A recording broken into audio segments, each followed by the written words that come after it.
Hi, y'all. Hi. Well, first of all, welcome. Thank you for being here. Thanks for having me. So, I mean, you have so many hyphenated, things that you can do. So let's first start off with your book, Dear Gordon. Could you tell us what first motivated you to write the book? Yeah, a number of things motivated me. I think the first thing was that I was at the end of my master's in Buddhism from Naropa University, and I was trying to find a way to encapsulate my experience rather than just writing, but just writing a thesis, which would be black and white on paper. I wanted to have something that I could share with other people that would be useful for them spiritually. And so I thought, well, why don't I tune into the biographies that really got me through my education? And one of them was Jan Willis's biography. It's called Dreamy Me, Black Baptist and Buddhist. And so she is a multi-spiritual woman. Graduated from Cornell University, got her PhD from Columbia, and then she taught at USC for a while, and then taught at Wesleyan University after that. And her focus was in Indo-Tibetan Buddhist studies, and she's the only Black woman to have taught in that field ever to this day. So that was my area of study. And so I wanted to honor her and honor what she did to me by writing that biography. So I took her biography, another one by Malidoma Patrice Somé, who's an African healer who teaches here, and he just passed away in December.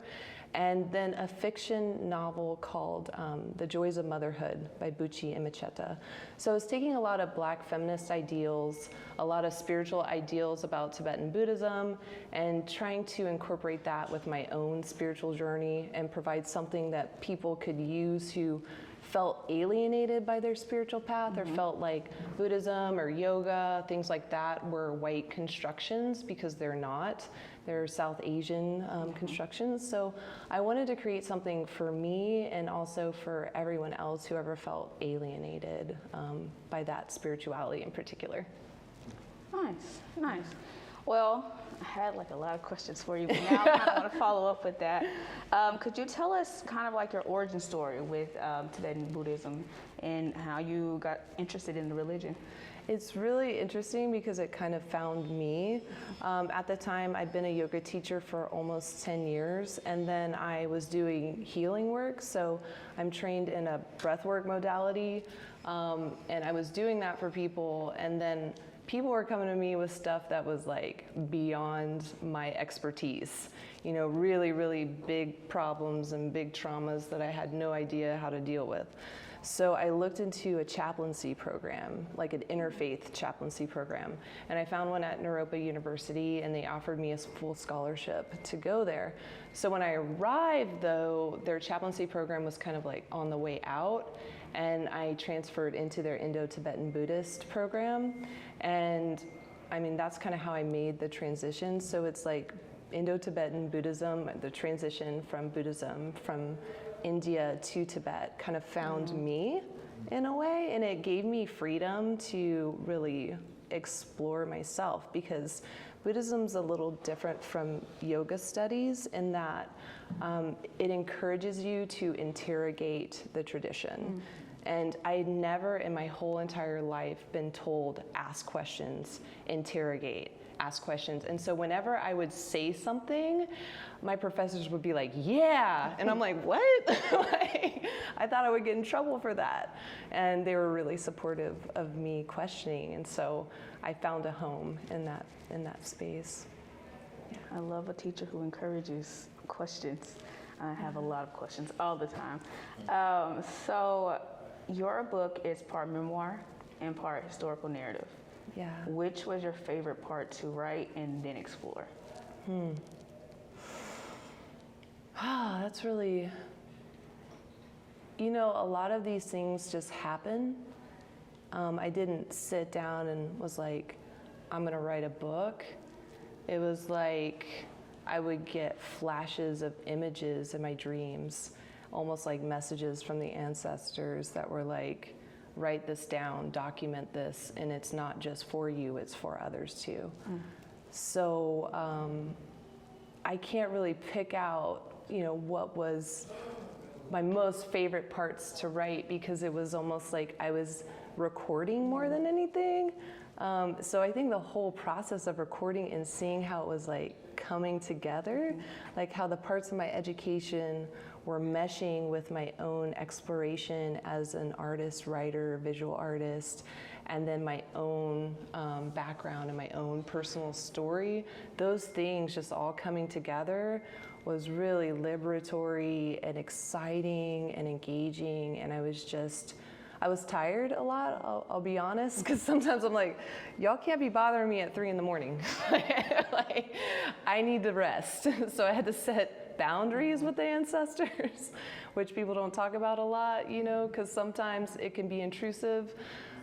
So the whole thing was really interesting and exciting and engaging and made me hopeful. So I think the favorite parts were when I was surprised about what I found, because memory retrieval can be surprising.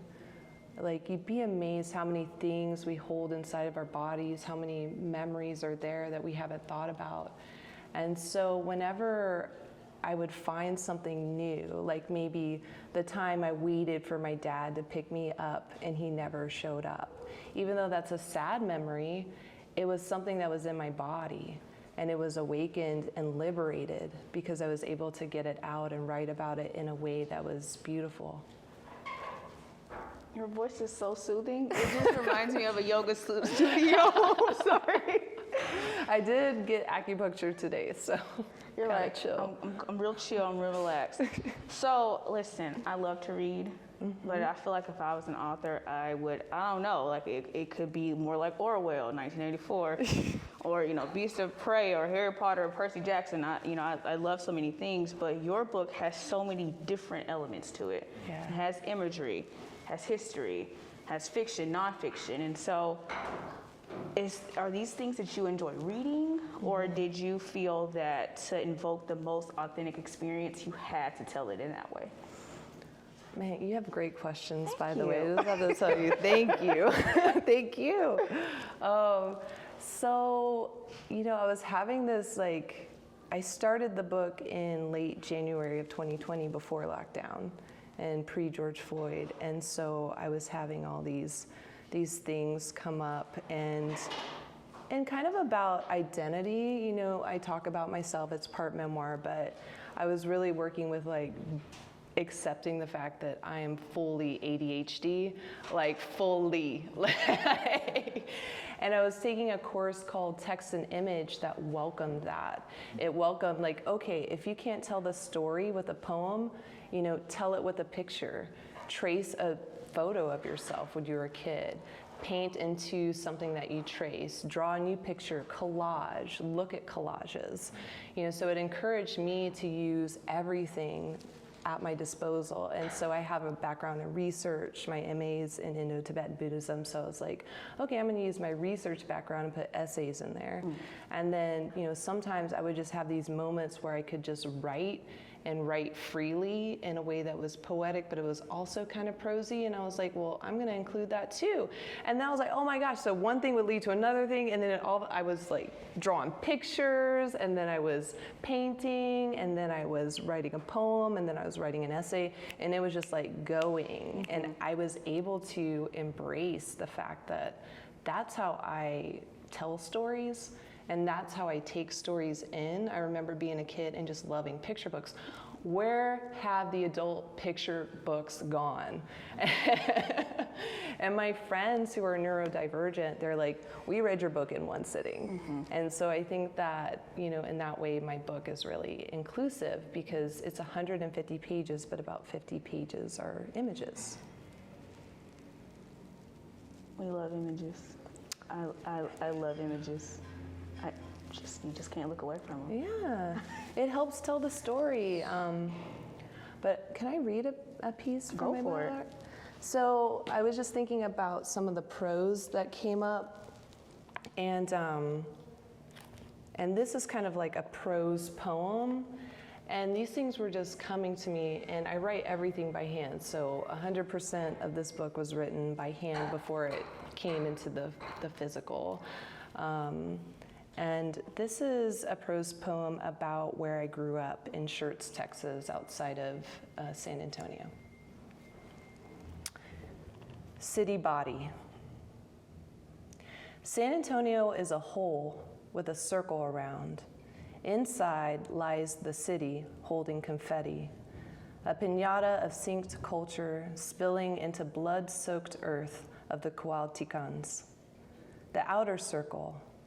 Beyond rest the room bed communities, more dead than alive, more or less than a bird in the hand. The two bushes are leaves bundled into survival bouquets.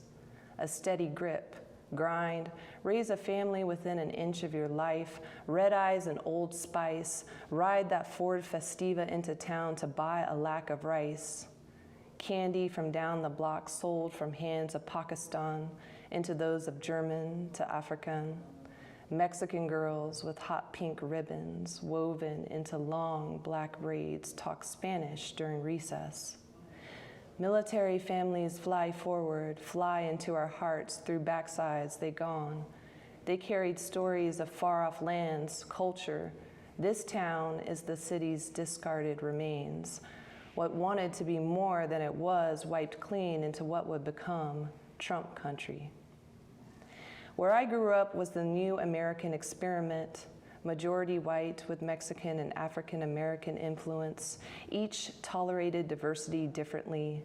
I knew the houses not to go into, not to try and play with, not to be there when Dad came home.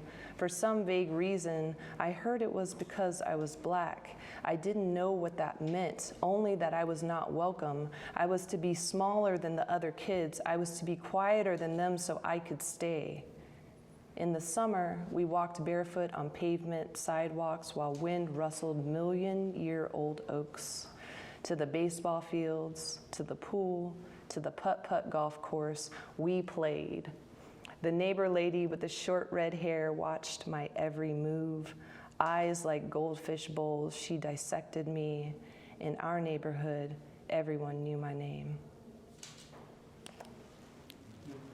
Yeah. Well, So that's Schertz. you have a way of capturing imagery. I feel like I was looking at where you grew up, your neighborhood, through your eyes. So that was beautiful. So you yourself, obviously, if you guys didn't know, is a poet. Who is your favorite poet? And did their work or anybody's work kind of influence what went into, prose or poems like that one? Yeah, I would say, Mary Kim Arnold has been one of my favorite poets, and she writes about identity. She was adopted by an American family, but she's Korean, was born in Korea. And so her biography was really interesting to read, and she writes poetry and prose and kind of mixes it. And she has another poetry book out called, I think, The King and the Fish, The Dove and the Fish, something in the fish, but it's a really good book. So Mary Kim Arnold, I have some other favorites, but as far as what I'm trying to do now, I just haven't really found anyone who's doing what I'm trying to do, so I'm having to just cobble that together and look at different sources. There's another, is it Douglas Kearney? Yeah, he's doing visual poems, and that's really interesting because he mixes visual arts with poetry, so it's just like a bunch of different words that kind of come together in black and white on a page and different imagery together, so that's another influence. So, are you currently working on anything? Yeah. I got my fingers in a lot of different pies. That's what somebody told me recently, so I'll claim that. I just recorded a single, and that's gonna come out sometime in June. It's called Light a Candle, so get ready for that. And I'm doing a painting right now. I'm doing a lot of experimental painting, so I might curate a show sometime in August, but right now I'm in the creation phase. And then I'm in an experimental poetry phase. I haven't found what my next project is yet, so I'm still just kind of tinkering around with that. So for someone who is a wallflower or very shy or, never really, shows themselves or speaks up in public, you are a very gifted person. And I think that there's a lot of gifted people. How do people show their gifts? Are there different ways?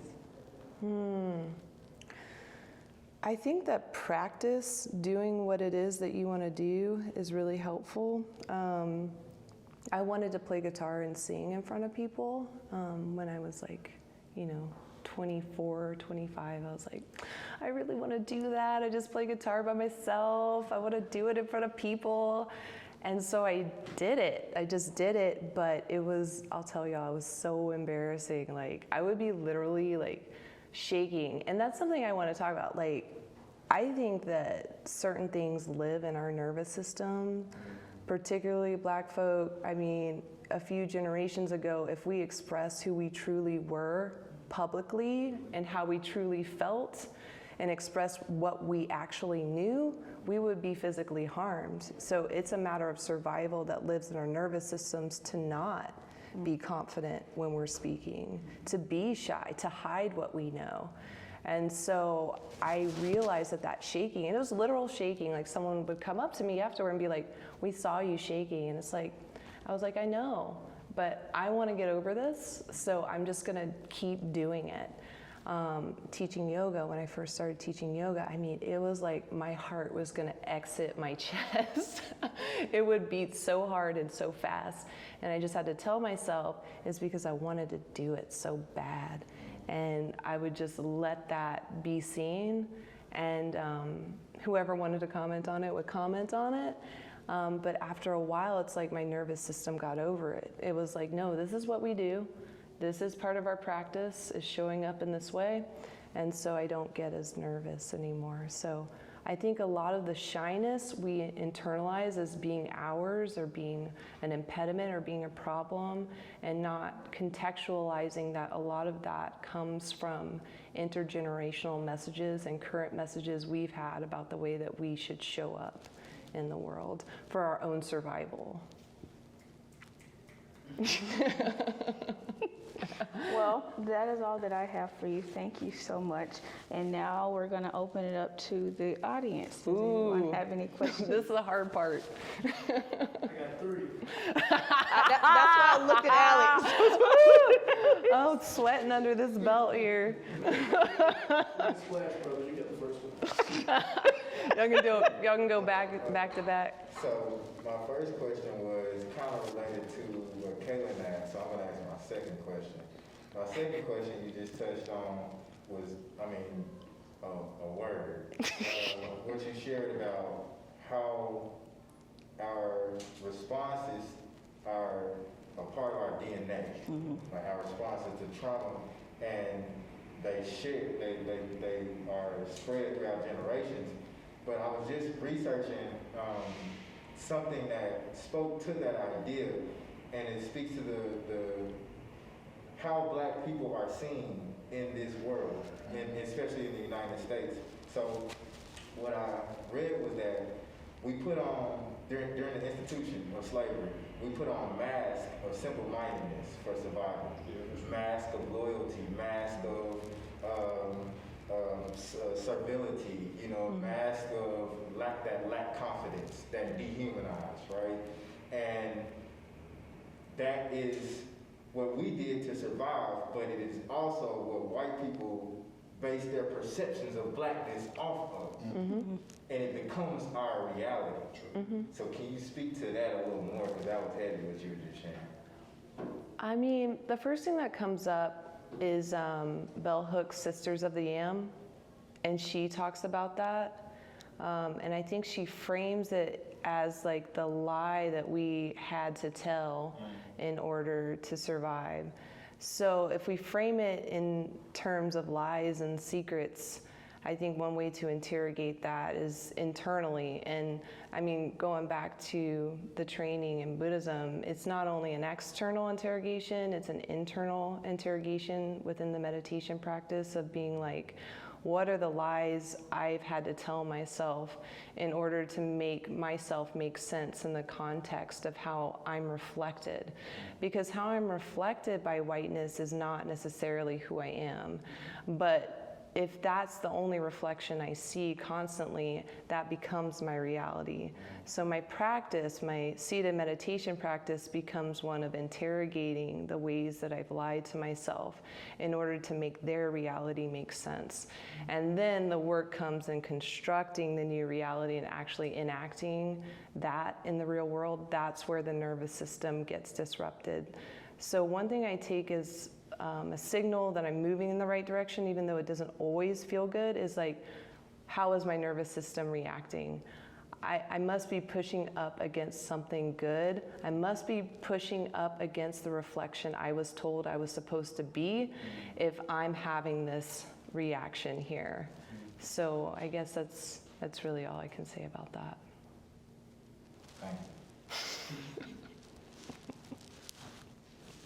Thank you. I'll let them breathe, but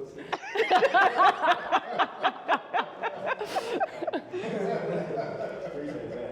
I need to know.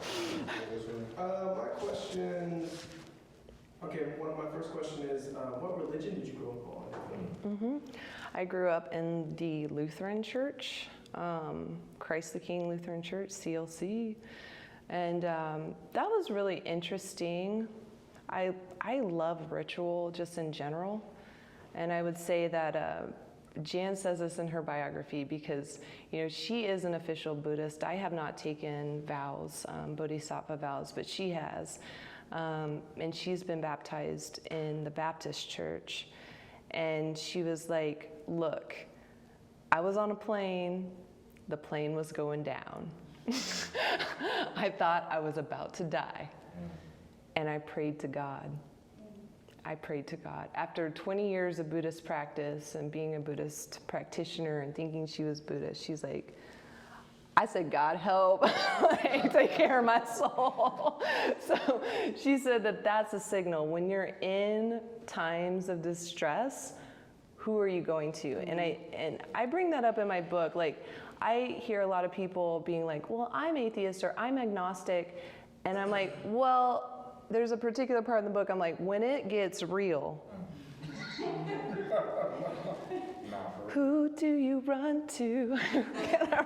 Like, who are you praying to? What are the practices? Because we all learned this in the pandemic.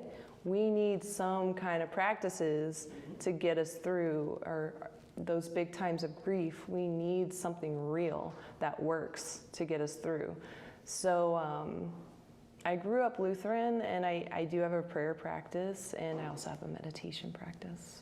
I asked because I was wondering if studying a whole other religion, if that caused a conflict within you, because there's times where I can just hear stuff, and in my mind I'm like, ooh, I try to dictate, if I was in their shoes, and I grew up over here, and I would view that as my truth, and then you bringing that to me, I say, well, that's not, this is the actual truth. I'm actually supposed to teach you about it, something like that. So I was wondering if that was even like friction for you when studying a whole other, way of life, if you indoctrinated that into how you view your religion, or if any at all. I mean, I'm reluctant to talk about myself, I'll be honest. Because, well, no, I want to approach this in two ways. So the first way is the personal way. So I don't experience friction between religions because I see them as being part of the same current for the good. And I really believe that in my heart. It's what humans do to particular religions and spiritualities that harm it or harm its message. So the systems, the spiritual systems themselves, to me, every single one makes sense. And every single one is totally beautiful. It's like you look at a diamond, and a diamond has all these different reflections, and it's like there are different prisms within one diamond, and that's how I look at all religions, world religions. Like, there's something there in each one that's reflective and that can help me and illuminate me. And that's like the universal truth, right? The universal level. And then on an individual level, we all have to do what resonates with us. So I think because I stopped practicing Christianity like as an active church practice before I went into my MA and before I started studying yoga, I'd kind of been on this level of merging things in a way that made sense to me that I did not talk about because it scares people and I just never wanted to make anyone uncomfortable, but I know what works for me, really. And I didn't want to ever come off as like, this is what you should do because it works for me, because what works for me is not going to work for you. You know, each person has to find their own way. So I'm more of a proponent of like sharing all the different tools that exist and just hoping each person like has access, helping people find access to their own inner wisdom because you have wisdom that I don't have, like to bring to community. And so my work is to have enough space to hear your wisdom and to help that come out in any way that I can.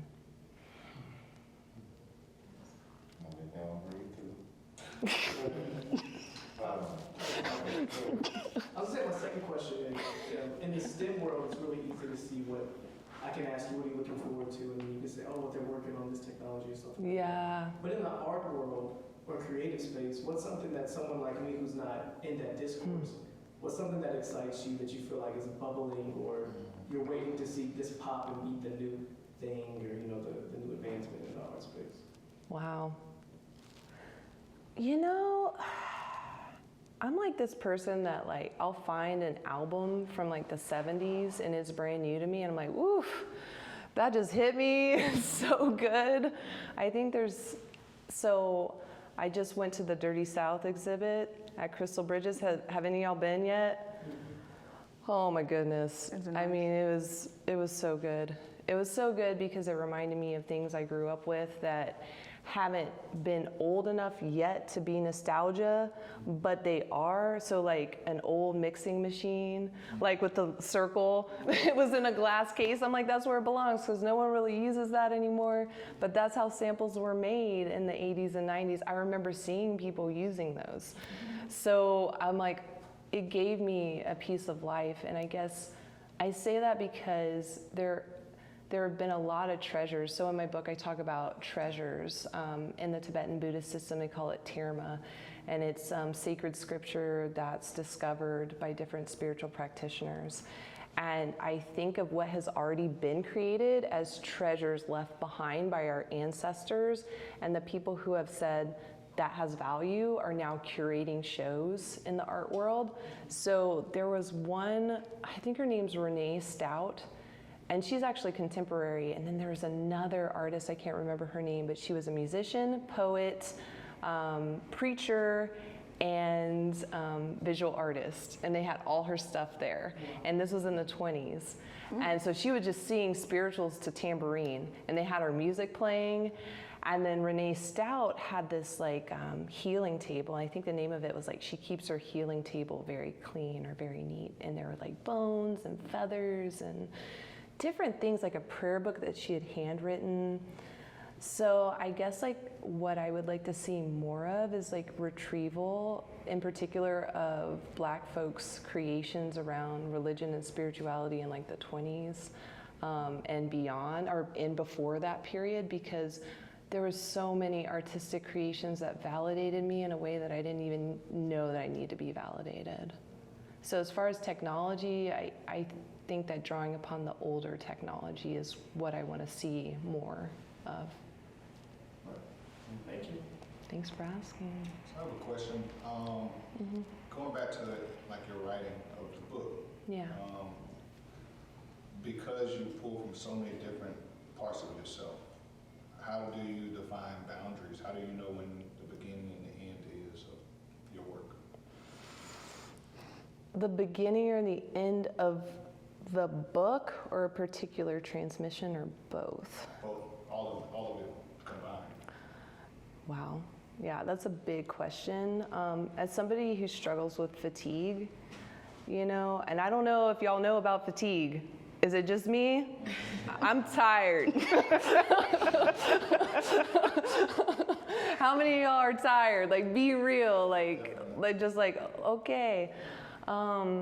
So I'll tell a specific story with Gordon. I was interacting with that energy, and we were writing letters to each other, and he was like, I'm going to come to you and, in the morning, transmit what I'm saying to you. And after this one transmission, it's like, it's on one page, it's like black. My back went out. Like my left hip went out completely. Like I had to lay down for a week straight.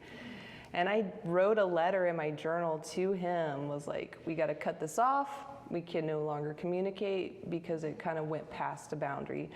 So I'm the kind of person that's generally open to receiving any kind of creative potential. And I do set boundaries around sleep because I do need to sleep. So I'm like between the hours of like about 10 and 8, don't mess with me. And but the ideas still come. You know how it is being a creator. They still come like at 4 a.m. You just got to write it down. You just got to do it sometimes, or else, why else are we here? But I would say I'm pretty loose with my boundaries because I want to see how far it can go and how much capacity I can take. And as far as the work being finished, I have a sense of when the work is done. It's almost like a drop off in energy. And it's like, okay, this piece is done. It kind of tells me in a way that I can see it. I have a follow-up to that, similar to my first question.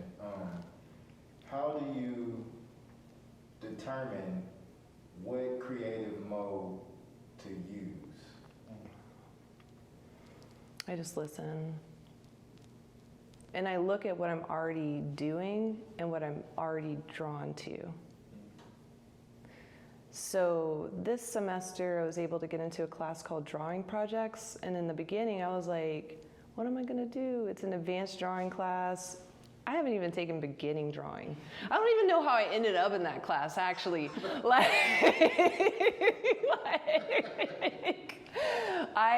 Last semester I was like, you know what? The energy's telling me no more words. I'm tired of words. Words conflate and confuse and separate sometimes. I'm over it. Let's do symbols, was just kind of the vibe. And so I reached out to a professor. I looked at their pictures.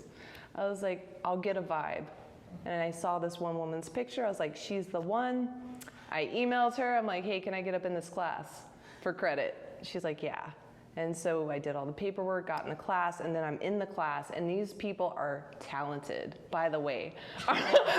Our art department, they're doing things. I mean, anatomical, muscle fibers that look real with colored pencils. I'm like, I'm out of my league. We did our first critique. They were not feeling it. And then I just decided to tune into the intuition and what brought me there in the first place, and was really open with the professor about my process of being a black body person here at the university and just not feeling seen or heard, and not ever really in a creative sense because there aren't many black women in the arts and the visual arts.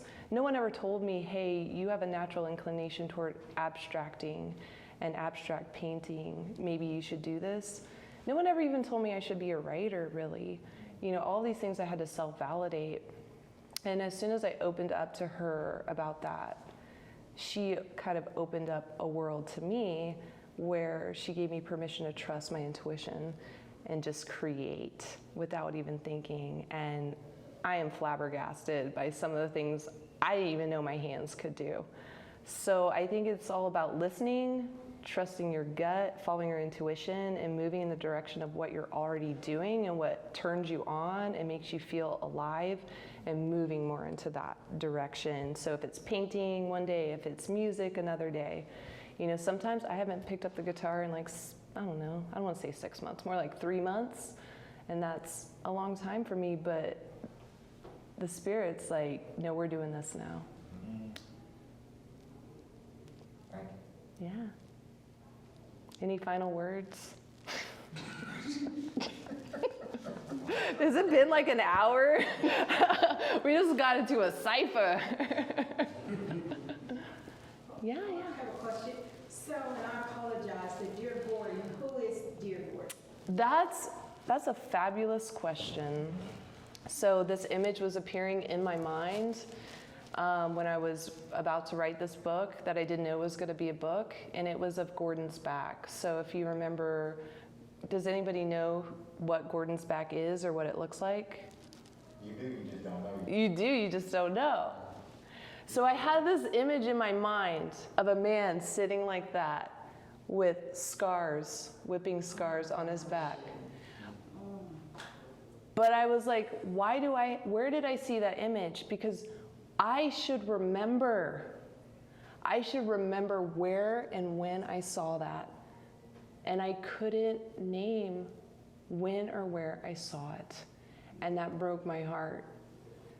And so I decided to bring up the image and to stare at it until words came. And that's how the book began, was from my interaction with Gordon's photo. So I'll end with reading that poem that I wrote.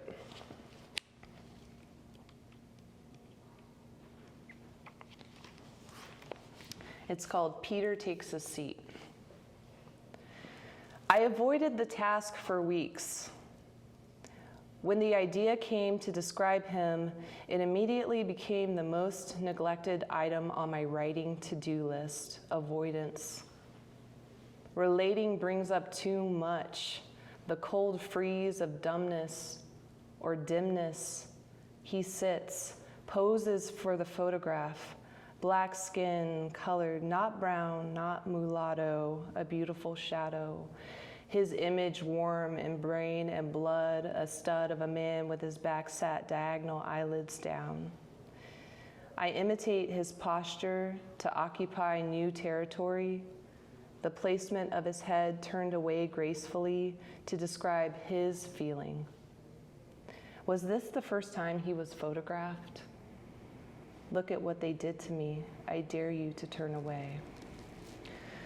Why until now had I never thought to know his name? Why have I seen this man's back, a river current of scars, evidence of torture over time? I never thought to know his name. I never thought to look his way. Has ignoring turned source of pride? See what we've endured and we still alive.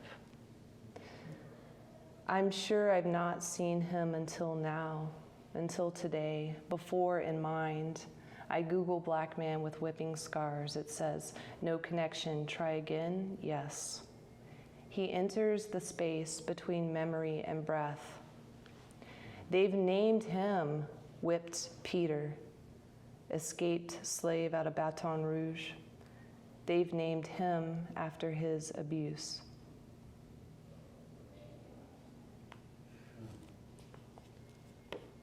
So that became the starting point for this whole book. Thank you so much. Thank you. So when I say that became the starting point, I wanted to investigate not only the abuse that we've carried, but also the wisdom that we've carried too. And where does that wisdom live and how do we awaken it? And I think this is one of the ways that we do that, by being together and coming together. So I'm grateful for you, grateful for Sinitra. Thank y'all for inviting me here. Thank you for being here.